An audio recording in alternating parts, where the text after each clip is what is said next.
Hey guys, so thought I'd show you guys this cool handheld light switch. You ready for this? You ready for this? Boom. Because after I show you these Colin Cowherd clips, you're gonna miss seeing something this bright. Oh, okay. Yeah, that should cover the intro. Okay. Hey, what up, everyone? It's Matt Mamba, and welcome to the worst moments and predictions of Colin Cowherd Part 2. Now let's head over to the other Matt Mamba for the stupidity forecast. Thank you so much, Matt. Hi, I'm Matt Mamba, your stupidity forecast meteorologist. And as you can see here, we got a 100% chance of a flurry of hate going towards the city of Cleveland. Why is this all 100% towards the city of Cleveland? Colin, it's not that bad of a city. Really, it's not. I mean, there's worse things to hate more. SeaWorld? Come on, treat those whales right, you know? The KKK still a thing. What? Can we stop that? And, global warming. Moving on, we got very strong wind current here. Where's this wind current coming from? It's actually coming from all the hate that's been blown right into Russell Westbrook's face. And this wind current is so strong, in fact, that Colin Cowherd would rather see a truckload of puppies just explode out of thin air than someone say, "Hey, did you catch that Thunder game last night? Russell Westbrook had a triple-double and he played good." All right, was that not a good joke? Thank you so much, Matt. Back to you. This has been the Stupidity Forecast. All right, thanks, Matt. I think this intro has been long enough with enough hyperbolic examples of who I think Colin Cowherd is, so why don't we just jump into the clips? Where do we freaking start? I think most recently Colin Cowherd's been most famous for his criticisms of Baker Mayfield, so I think we should just start all the Baker Mayfield clips right at the beginning of this video. And just a little heads up, if I used a clip that you thought should be in this video, be sure to check out part 1. I think I covered everything Baker Mayfield by now. So this first clip features Colin Cowherd talking about Baker Mayfield before he was drafted by the Browns, and he's talking to this guy that I actually really like, and I think he should have his own show instead of Colin Cowherd. His name is Joe Klatt, and he's just telling Colin Cowherd how unreasonable he's treating Baker Mayfield. And roll the freaking clip. I don't know how to introduce clips. But What is the difference between arrogant and confident? Okay. So that's a real thing. I hear this all the time. I see Baker Mayfield. That comes across as arrogant when Baker Mayfield says, "I am infectious." Well, were any of those things not true? There's a lot of things that aren't, there's a lot of actors that are good looking. You shouldn't notify the world you are. Okay, that's fine. But I'm just saying, was anything that he said not true? In a job interview, you're being asked questions about yourself. Are you just going to be humble, or are you going to try to give? Okay, ask me a question. You're interviewing, and I'm a young person off the street. If I was hiring you as a radio host for my network, what type of host would I be getting? I work really, really hard. Yeah, everyone works hard. That's boring. Tell me something else.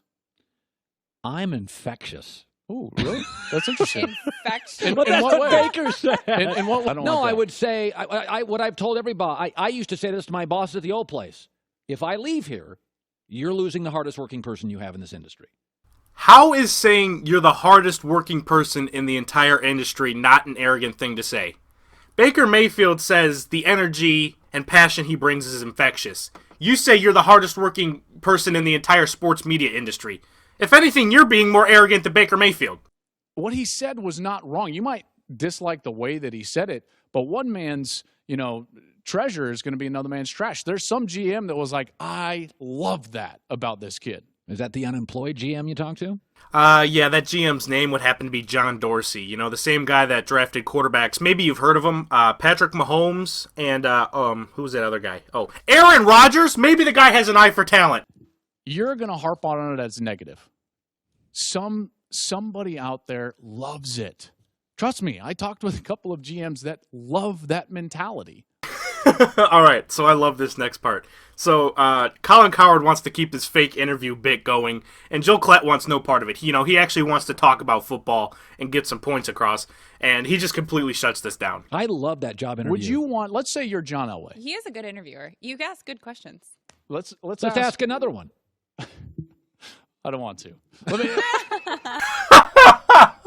Fox Sports, give Joe Klatt a show and take it away from Colin Cowherd. Back Well, in you a game, think Baker Mayfield shouldn't be on your board, so you're telling me No, I he's took a him off my floodplain. board. So you're telling me he's a floodplain. I'm telling you, you're wrong. Okay, he's not on my board. That's crazy. No, on my board, no police videos. That's fine. That's pretty good by me. That's fine. Yeah, Colin Cowherd likes to focus on all the things that have nothing to do with football. How he answers interview questions. What he does outside of the football field. Joe Klett's trying to tell you these things he does on the football field, and this is how Colin Cowherd reacts. There's no quarterback in this draft that owns the middle of the field like Baker Mayfield, and in the direction that the NFL is going towards RPOs, he's the best RPO thrower I've seen in 10 years. All right. Oh, God, come on. Hey, by the way, can we put up my mock draft? Ugh. What do you mean, ugh? I mean, it's average. By the way, you have Rosen going to the Giants. Because they're idiotic. They'll never have a number 2 pick. Gosh, that's an arrogant statement. Like, he knows better than the Giants, right? As Mr. Klatt pointed out, yet another more arrogant statement than the original arrogant statement that Baker Mayfield is being criticized by you. And now we get into this beautiful thing. Colin Cowherd's mock draft of what he thinks will be the top 10 picks of the 2018 NFL draft. Every single one of them is wrong. That's harder to do than predicting all 10 right. Like, seriously, how can you be that bad? You know how many GMs? You know how many GMs in the NFL right now are you telling have Denver taking Calvin Ridley because Denver's going to get Kirk Cousins. Are you sure about that? And the little cherry on top of this entire segment, and he totally misses where Kirk Cousins is going in the offseason. All right, so for this next clip, the NFL draft happens. Baker Mayfield gets taken first overall. Let's see what Colin Cowherd has to say about this NFL draft. All right, it was the NFL draft, if you did not know, last Thursday. And now, over the course of the weekend, you know what everybody does, who had the best class and who had the worst class, and that team got a B-, and that team got a C+, and that team... I'm not going to do that. Whew. Guys, I can't take the anticipation. This could be some cutting-edge commentary that Colin Cowherd's giving it to us right now. He's not giving us those boring draft grades. He's not breaking down the NFL draft. What unique approach is Colin Cowherd going to take in talking about the 2018 NFL draft? Colin, I'm all ears. I'm not going to do that. I'm going to tell you a story about my late mother, who at one point in her life was a nurse. Okay, well, that's one way to talk about the NFL draft. No, I'm still listening, Colin. I'm just gonna be moving across the country so I can hear you better. Now let me say this about Baker Mayfield. I've never said he's going to be a bust. Really? You always thought Baker Mayfield was talented enough to be in the NFL? Psst, Matt. Hey, I don't want everyone to hear this, but I want you to play that clip of Colin Cowherd telling everyone that Baker Mayfield isn't talented enough. All right, cool. But in the end, I watch that and I think, dude, you are not gifted enough for me to put you on my draft board. I said Johnny Manziel would be a bust, and I said Tim Tebow would be a bust. Oh! Really? You always thought Johnny Manziel was going to be a bust. Well, what the frick was I looking at on your Twitter feed? I'm gonna pull him up right now. I don't know why I hit my belly, but I'm pulling up your tweets. All right, well, what does this little tweet say? Johnny Manziel isn't Tebow. Not close. He can make the throws. He's 70% Flutie, a productive NFL quarterback that had a long career. 25% Russell Wilson, Super Bowl winning quarterback, probably a future Hall of Famer, and 5% Charlie Sheen. That's some. All right, that's a comparison, but that doesn't sound like he's bust to me. This other tweet. For the record, there is no comparison between Tebow and Manziel. Johnny Football is a much better NFL prospect. Doesn't sound like you've always thought he was going to be a bust. So here's what I saw this weekend with the three college quarterbacks. The big loser was Baker Mayfield for Oklahoma. It's not going to hurt him in the Heisman, but once again, we got a big ego, lousy judgment, undersized Big 12 hot dog, crotch grabbing against Kansas, taunting players. But in the end, I watch that and I think, dude, you are not gifted enough for me to put you on my draft board. He is Manziel. Now, I think he's more talented, a thrower than Johnny Manziel. I think he's a little thicker than Johnny Manziel. I never bought into Manziel. Saban said he was going to be great. I told you, bust, undraftable. I'm not saying this guy's not draftable, but I'm telling you over the weekend, he was the big loser. All right, let's see. What else do we have in the Baker Mayfield files? Here's Colin Cowherd saying the rumors about the Browns being interested in Baker Mayfield aren't true. And yet the Cleveland team with the number 1 pick suddenly is in love with Baker Mayfield. No, they're not. This Baker Mayfield talk by the Cleveland GM, don't kid yourself. A little preemptive strike. All All right, final Baker Mayfield / Cleveland Browns clip I'm going to show for you guys in this video. This one's actually pretty recent. Do you guys remember that Odell Beckham Twitter rant that he went on about Colin Cowherd? Well, it's pretty much, it's this. This is how I set up clips. Watch it. So I put up his 10 most memorable moments in his career. Not his 10 best plays. I didn't call it that. Not his 10 greatest catches. Not his 10 most memorable moments in his career. Because my point was, once you start looking at him, the catch, the boat, fight with net, meltdown in tunnel, Paris hotel room, fight with Norman, peeing in the end zone. Hey, so I was in the middle of editing this video, and I just had to pause to give you guys a little something here. Tell me how fight with Norman is only worth 3 points in this fake Family Feud game. Colin Cowherd can't even rank Odell Beckham's antics right. What the heck? That should be way up there. My point was, once you start looking at his 10 biggest moments, it's a lot of non-football nonsense. There's the catch, and that's just a bunch of Paris hotel room fighting with a net, peeing in the end zone. I'm like, we've gone from circus catch to circus act. Wow, Colin Cowherd must have really been proud of that circus catch, circus act little slogan that he came up with, because he says it like a million freaking times. Is it me, or is OBJ gone from circus catch to now just more circus? We've gone from circus catch to circus act. Are you a circus catch, or are you just a circus? What is OBJ now? Is he the circus catch, or is it just now a circus? Now, I'm not trying to make an excuse for all of Odell Beckham's antics over the years. I'm just trying to place some of the blame, rightfully so, back on all the media people like Colin Cowherd. Isn't it partially your fault that these are the most memorable moments of Odell Beckham's career? Because the media is the ones that cover these the most. You guys care way more about the off-field antics, the on-field antics, than him actually playing the game of football and doing well. Like, how many people other than, like, diehard Giants fans remember these games? Like, Odell had 222 yards and 2 touchdowns against the tough Ravens defense. Or when he had 130 yards and 3 touchdowns against the Saints. Those seem like pretty memorable performances, but the media talks about it for a week, and then they're like, all right. What? He fought a net? That is breaking. That's headline news, boy, right there. So like I said, it's not really the media's fault for Odell's antics. I'm just saying the media covers it and cares about it way more than his actual play on the field. And so Baker attacked me, and Odell Beckham attacked me. And, of course, this proves one thing. That's right. We're no TAs. It's already dysfunctional. Hey, yeah, so this is another part I forgot to record. Shut the heck up, sue me. Okay, so anyways, the point I wanted to make was he's already calling the Browns dysfunctional for calling him out on unfairly criticizing them. It's not like Baker Mayfield and Odell Beckham are attacking each other. They're attacking you. How is that dysfunction within the franchise? They're all on the same page, Colin. They all hate you. You got a great young second-year quarterback. Not on Twitter, screaming and yelling at innocent victims like me. So once again, I am trying to save another franchise.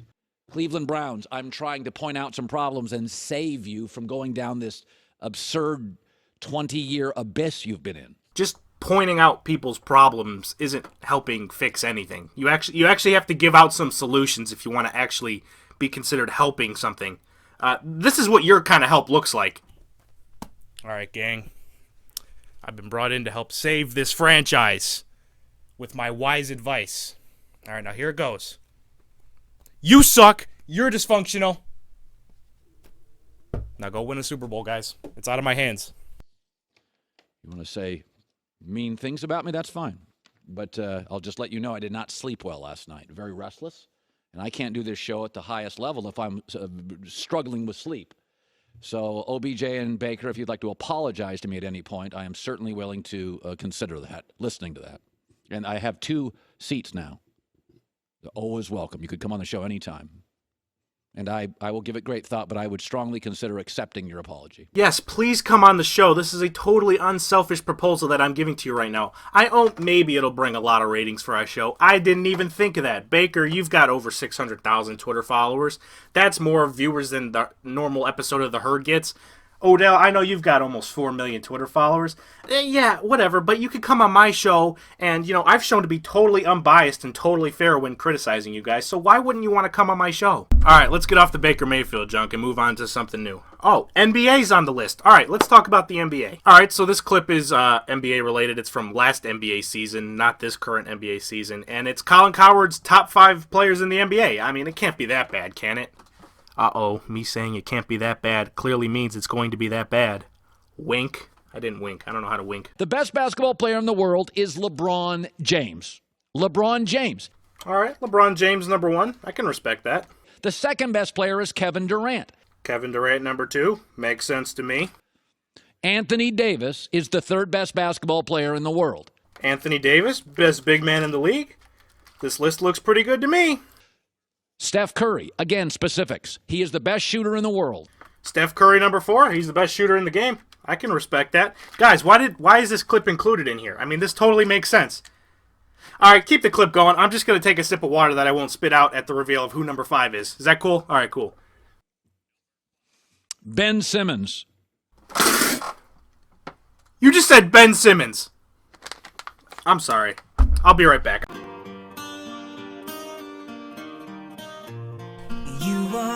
Freaking stupid, Colin. You think Ben Simmons is a top 5 player in the NBA? I'm out. There has never been a point guard this long, this strong, that rebounds like this, that has this court vision. All right, this video is getting pretty long, so let's get some final clips going. This is Colin Cowherd and his old man opinion on esports. It's not that I'm anti-video gaming, but because I have a belief in life that how you react to criticism defines how accurate it is. And the fact that all these esports nerds are upset with me, I'm hitting a very, very sensitive spot. I am not a friend of esports. Okay? Why are you so against? I just don't understand. Well, it's the same with professional wrestling. It's for booger eaters. I don't have a problem with you watching some pro wrestling, but when people take it so seriously. Yes, how you react to criticism defines how accurate it is. That's a very good point, Colin.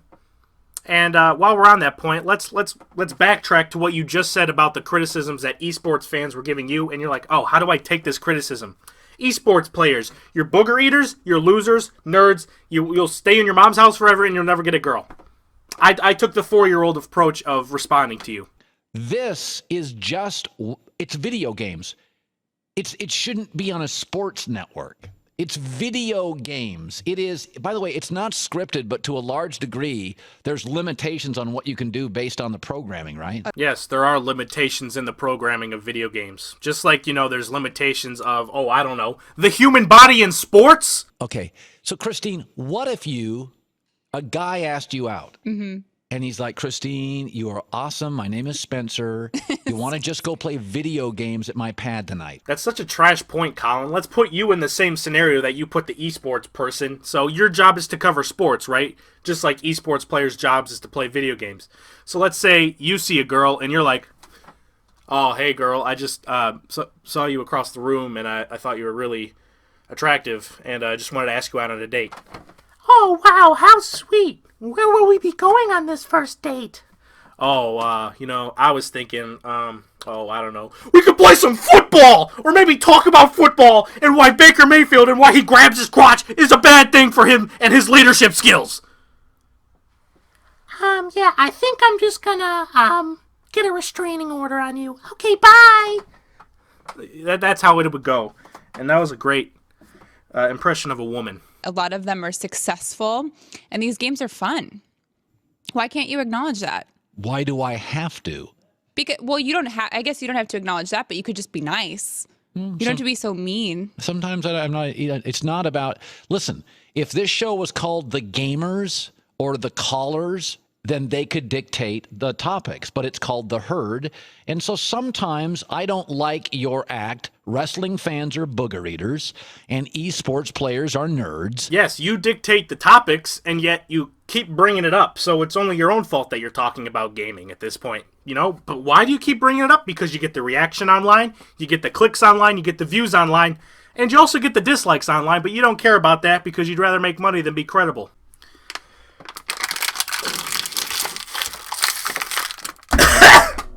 All right, so that's So that's it for this video, guys. I hope you enjoyed it. Don't really have a cool or exciting or extravagant way to end this video, so this is just the end, and I'm going to end it here, and nothing else will happen. Nothing, so just don't even stay tuned. Nothing's happening. Okay, bye.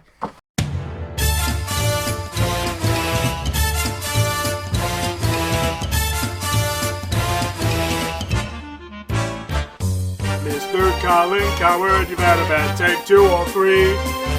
You are grotesque with your big desk. You ain't been right about, you ain't been right about, you ain't been right about anything. Ha ha ha! You ain't been right about anything.